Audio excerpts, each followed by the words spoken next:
ఇక్కడ జోనల్ పోస్టులు ఉన్నాయి, మల్టీ జోనల్ పోస్టులు ఉన్నాయి.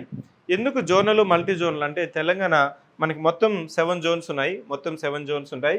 ఇక్కడ మల్టీ జోన్ 1, మల్టీ జోన్ 2 ఏదైతే జోనల్ పోస్టులు ఉన్నాయో అది ఆ జోన్కి, మీ జోన్కి మీరు లోకల్ అవుతారు. అక్కడే కాంపిటీషన్ ఉంటుంది.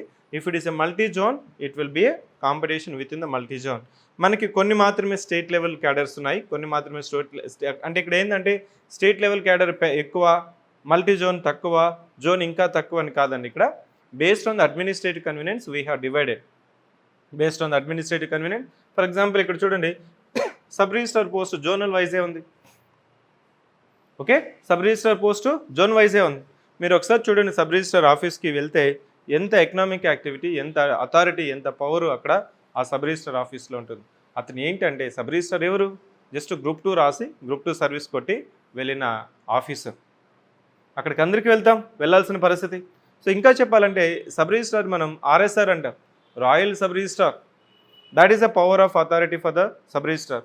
ఇంకా తెలంగాణలో మీకు వెళ్తే మనం ఎట్లయితే కోర్టులోకి వెళ్తే జడ్జి ఒక లెవెల్ ఒక 2 స్టెప్స్ పైన కూర్చుంటారు చూసారా, సబ్ రిజిస్టర్ ఆఫీస్లో ఈ విధంగా ప్లాట్ఫామ్ ఉంటుంది. ఇక్కడ కూర్చొని సబ్ రిజిస్టర్ ఇక్కడ ఉంటాడు, మీకు ఒక బోన్ ఉంటుంది. So sub register is having also passive judicial functions. అంటే కొన్ని లిటిగేషన్స్లో మ్యూటేషన్లో ఉన్న ల్యాండ్స్ కూడా వీళ్ళే డీల్ చేస్తుంటారండి. సో ఇక్కడ గ్రూప్ 2 పోస్టులు మీకు గమనించినట్లయితే, సో ఇంకా జాబ్ పరంగా గమనించినట్లయితే, సార్ నేను డిస్క్రిప్టివ్ ఎగ్జామ్ రాయలేను, but I have the competency to understand. 4 ఆప్షన్స్లో ఒక ఆప్షన్ గుర్తుపెట్టుకోగలను, నాకు మెమరీ పవర్ ఉంది, సో 6 to 8 అవర్స్ కూర్చోగలను, చదవగలను. జస్ట్ నాకు ఇట్లా ప్రిపరేషన్లో కానీ నీకు కానీ అనిపిస్తే compulsory group 2 is one of the best job for you.